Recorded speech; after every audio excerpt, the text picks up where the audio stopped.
Olá, está no ar para todo o Brasil MP Cidadão, o Ministério Público mais perto de você. Bom, no programa de hoje, você assiste a primeira parte de uma série de 2 programas sobre os casos dos acidentes aéreos da Air France, TAM e Gol. Veja quem são as nossas convidadas. A Procuradora de Justiça, Nádia de Araújo, ela que é chefe das assessorias de recursos constitucionais e internacional do MP aqui do Rio de Janeiro, e a doutora Olivia Furst, que é mediadora de conflitos. Bem, eu queria começar aqui com a doutora Nádia. Doutora Nádia, o nosso telespectador ele deve estar pensando, puxa, vamos fazer um programa aqui só sobre acidentes aéreos específicos. Existe uma especificidade quando a gente fala em acidente aéreo? Júnior, o que acontece é que a parte de responsabilidade civil dos acidentes aéreos foi objeto de regulamentação internacional muito cedo. Nos idos dos anos 20, quando a indústria aérea começava, o grande temor daquela indústria nascente era não resistir às pesadas indenizações se houvesse um acidente. Então, desde muito cedo, especialmente no transporte aéreo internacional, nós tivemos uma regulamentação de origem internacional. Era a Convenção de Varsóvia para o Transporte Aéreo Internacional. Ela é de 29 e a maioria dos países adotou. A troca que se fez foi a seguinte: de um lado, o passageiro tinha a opção de acionar em qualquer lugar, em 4 lugares diferentes, onde ele mora, onde ele ia, onde ele comprou a passagem. De outro lado, a indenização era tarifada, a indenização tinha um teto. Isso, naquela época, era algo muito novo. O Brasil foi um dos primeiros países a adotar a Convenção de Varsóvia e a convenção teve um efeito irradiador, no sentido de que o primeiro Código Brasileiro do Ar, que trouxe regras de responsabilidade civil para o direito interno, de 32, inspirou-se na Convenção. Então, isso aconteceu com muitos países. Com isso, você teve um sistema muito uniforme, com regras muito similares, apesar de, na época, os voos internacionais serem entre países de sistemas jurídicos diferentes. Isso foi uma coisa muito boa e que permitiu que a indústria do transporte aéreo internacional se desenvolvesse a partir daí, porque era possível cuidar de um seguro, ter uma previsibilidade. Afinal, hoje, nós sabemos que o transporte aéreo é um dos meios mais seguros que tem. Mas naquela época havia muita dúvida, não se sabia bem o que ia acontecer com essa indústria então nascente. E por isso as regras de responsabilidade civil, desde cedo, foram objeto de preocupação e tiveram uma regulamentação própria. Por isso é que nós temos no Brasil a regulamentação da responsabilidade civil em geral, mas a regulamentação do transporte aéreo ela é separada.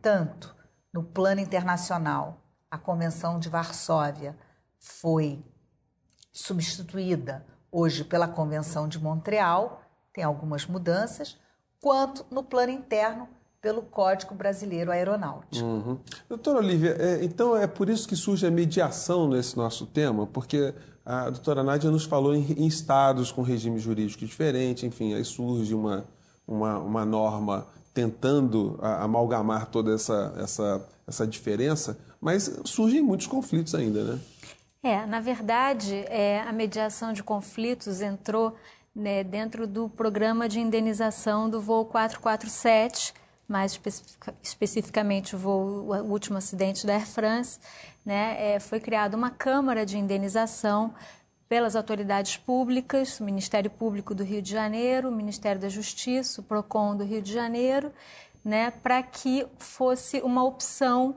aos familiares das vítimas brasileiras, tá?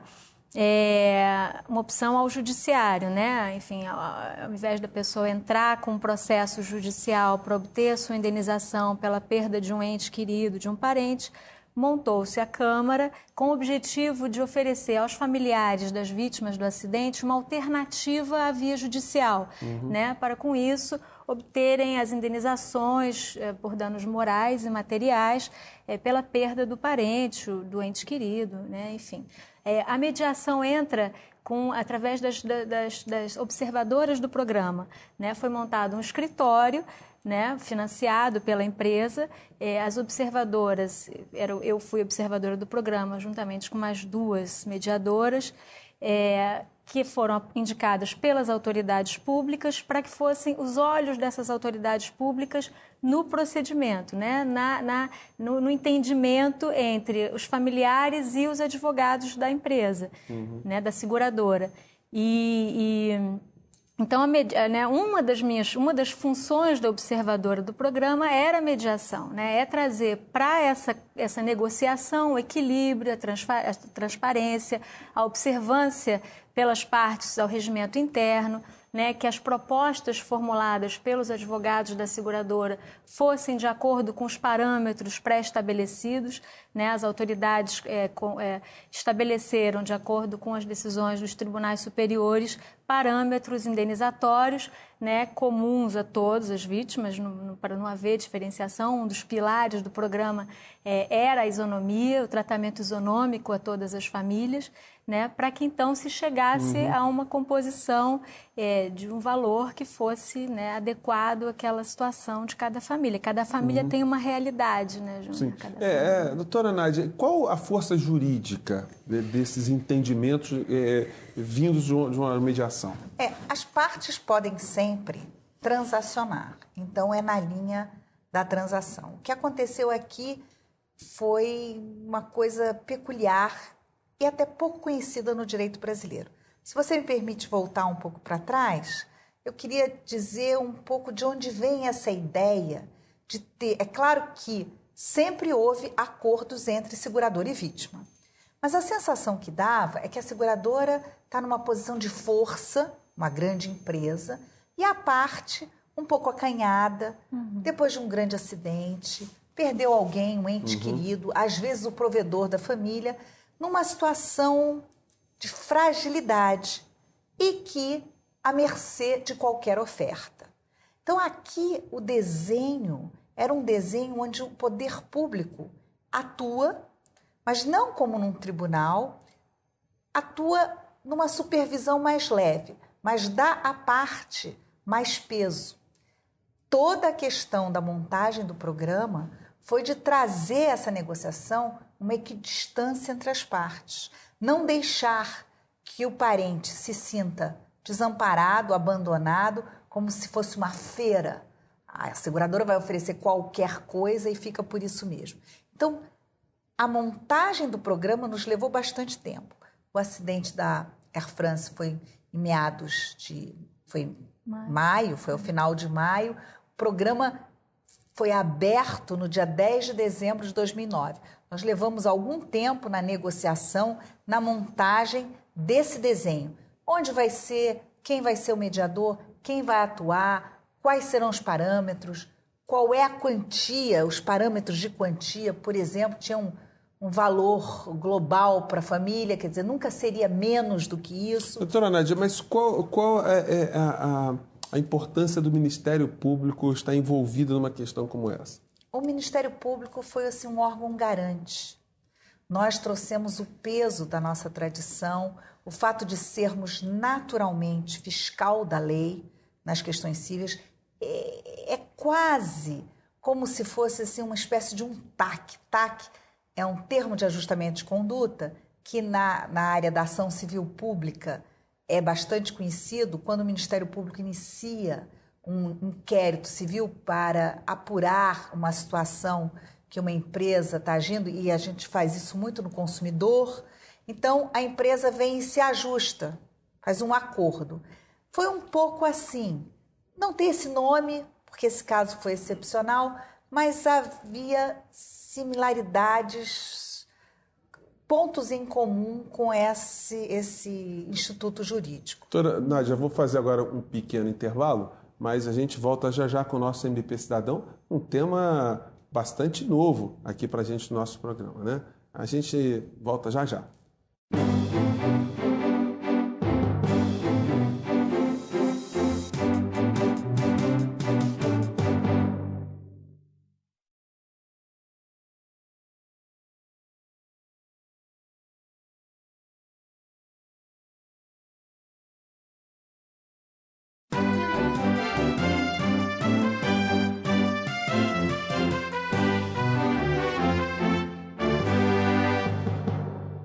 MP Cidadão está de volta hoje falando sobre os casos de acidentes aéreos da Air France, TAM e Gol e outras questões também importantes que esses casos têm possibilitado para levantarmos em termos de discussão, né? Bom, no bloco anterior, a doutora Nádia aqui nos mostrou aqui vários aspectos, mas eu queria voltar um pouquinho para a doutora Olívia, perguntando quem é o mediador, já que nós falamos em solução de conflitos via mediação.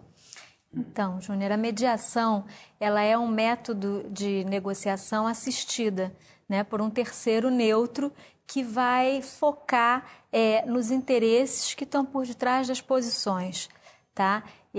Diferentemente da conciliação, né, existem diferenças na técnica e na forma de abordagem das questões. O mediador, através de perguntas, ele consegue identificar os interesses que estão por trás daquelas posições aparentemente antagônicas para chegar num entendimento que, na maior parte das vezes, são perfeitamente conciliáveis esses interesses. O mediador, ele pode ser qualquer pessoa com formação, a princípio com formação de nível superior, mas ainda não é uma profissão regulamentada. Existe muita discussão em torno do tema, existe um projeto de lei que está tramitando no Congresso, o próprio CPC, projeto novo do CPC já prevê a mediação judicial incidental ao processo, o TJ do Rio já oferece mediação, a OAB tem oferecido mediação. Então, o mediador pode ser qualquer profissional que tenha passado por essa capacitação técnica, né? E ele é uma pessoa, o mediador não sugere nada, através de perguntas ele ajuda as partes a chegarem a um entendimento, a um acordo. Esse é basicamente o papel do mediador. Pois é, eu queria voltar um pouco, doutora Nádia, sobre o peso das decisões dos acordos feitos no âmbito da mediação. O cidadão, uma vez acordada uma situação ali, um conflito, ele fica excluído de postular em juízo? É porque ele transaciona. E, no caso desse programa, depois que se chegava a um acordo, o pagamento foi feito por uma escritura pública, onde se descreve o acidente, o que se trata. Uma pessoa que quer cobrar alguma coisa não pode fazê-lo 2, 3 vezes. Se você vai a uma mídia, a um espaço e cobra aquilo no plano privado, você depois não pode ir para o público. Mas nós tivemos todo o cuidado. Primeiro que as partes são a seguradora e a Air France, de um lado, e que também é importante dizer, foi um desejo deles também, porque eles querem solucionar a questão. Às vezes você está numa situação crítica como essa, é um acidente onde faleceram 228 pessoas, a seguradora e a companhia querem pagar aquilo que é devido, mas é difícil pagar. Por quê? Porque os danos morais, eles têm uma latitude, mas você quantifica, até porque os tribunais superiores hoje já têm alguns tetos, algumas ideias. Mas e o dano material? Aquilo que você parou de ganhar, aquilo que você perdeu em termos concretos, que tem que ser comprovado. Então, uma pessoa trabalhava, tinha um salário, tem um contra-cheque, fácil. Mas e se ela tem a própria empresa? Como é que você prova o que ela ganhava ou não ganhava? Então, como é que você compõe esses danos materiais? Aquela perda do que você deixou de ganhar? E quem são os beneficiários? Filhos, isso é óbvio. Mas tem casos, às vezes, uma namorada, uma pessoa assim próxima, um irmão. Qual é o papel dessa pessoa que faleceu na família? Então, tudo isso tem que ser avaliado. E isso é feito num processo judicial. Na mediação, justamente o papel da mediadora era ouvir, recolher o programa. Quem tiver interesse pode entrar na internet. na página dedicada ao programa, www.programadeindenização447.com.br. Além do regimento, das regras, nós fizemos um manual para os interessados. Só que é um programa que não ficou aberto de forma ilimitada. Ele teve um prazo de 3 meses. No Ministério Público, ele foi instalado pelo Procurador-Geral, com a presença do Ministro da Justiça, à época o Ministro Tarso Genro, e foi aberto um prazo. Nós fizemos uma reunião onde nós chamamos todos os parentes das vítimas, nós tínhamos essa lista, fizemos uma reunião explicando do que se tratava e deixando as pessoas muito à vontade, porque é uma solução que parte da vontade. É preciso querer, onde se considera absolutamente aberto. Quer entrar, entra, não quer, não entra. Inclusive, nos primeiros meses, o programa ficou aberto 3 meses, se não me engano, para inscrição. Antes, muita gente foi e teve uma entrevista com a mediadora sem nenhum tipo de obrigação. Vai lá, pergunta, se informa, volta para casa, vai mais de uma vez, verifica os documentos. Essa que era a beleza, era diferente de você tratar com a outra parte. Você tratava com alguém que, embora a seguradora e a Air France fossem responsáveis pelo pagamento do programa enquanto o programa estava em andamento, as mediadoras ganhavam, havia uma sala alugada, havia uma secretária, um lugar físico para você ir. Apesar dessas despesas estarem garantidas pela seguradora e pela Air France, eles não estavam ali, você não ia falar com a companhia, você ia falar com alguém que respondia ao Ministério Público, ao Ministério da Justiça, sob a nossa supervisão, e ao PROCON também. Isso dava uma tranquilidade. Foi isso que nós pretendemos, dar às partes uma opção que lhes desse tranquilidade. Doutora Olívia, e a senhora queria falar? Não, eu queria fazer um comentário que é muito importante, que mesmo depois do familiar, da família ingressar no programa, a qualquer momento eles podiam desistir do programa, né? Um princípio fundamental do PI era o sigilo, né? Tudo que fosse, e a transparência, o sigilo, nada do que fosse dito ali sairia dali ou vincularia qualquer das partes, a qualquer momento, ainda que fosse no finalzinho do processo, qualquer das partes, o familiar poderia desistir e buscar a via judicial. Não eram caminhos excludentes, é um caminho alternativo. O caminho alternativo é a palavra-chave. O PI, como nessas ações você tem um prazo prescricional, a parte estava muito à vontade para entrar, para ficar, para negociar e depois dizer assim, não, realmente, nós não podemos, inclusive, revelar nada. Ao contrário de um processo judicial que se você colocar no TJ, RJ, Jus BR, o nome da pessoa, vai sair o processo, nós não podemos revelar. Até o princípio, né? Que os processos, exceto em casos excepcionais, eles serão sigilosos. Exatamente. Né? Eu só posso te dar números. No universo de pessoas, de vítimas com pontos de contato com o Brasil, que eram 58, 19 entraram no programa, mas, na verdade, o programa atendeu uma gama de umas 80, 90 pessoas, porque cada vítima tinha uma situação... Sua rede de beneficiários. Eu só posso dizer coisas assim. Eu não posso lhe dizer quanto cada um recebeu, como foi feita essa conta, quais são os documentos, tudo isso está preservado. Doutora Olívia, o preparo que o mediador tem que ter, ele vai mais no campo psicanalítico ou no campo técnico? Né? Porque a senhora ficou ali no meio de situações muito sensíveis. Né? Na verdade, a mediação, ela se propõe a dar conta, ela acolhe as questões subjetivas, mas ela não vai trabalhar as questões subjetivas, né? Enquanto o judiciário lida com as questões objetivas e não dá conta das questões subjetivas, o mediador trabalha com elas, mas não vai focar, transformar subjetivamente, né? Enfim, a questão o papel do mediador é trazer o foco, é objetivar, mas também considerando o aspecto. Então, é uma interseção entre o direito, outras áreas do conhecimento, como a psicologia, a sociologia, a filosofia, enfim. A mediação se propõe... Tem uma professora que me ensinou que diz que não é uma disciplina, é uma transdisciplina. Ela abrange muitas áreas do conhecimento. Então, a ideia é dar conta também dessa subjetividade. O fato de terem pessoas voluntariamente procurando o programa, isso facilita o entendimento? Assim, já é uma predisposição dessas pessoas a um acordo, né? Sem Ou não? dúvida.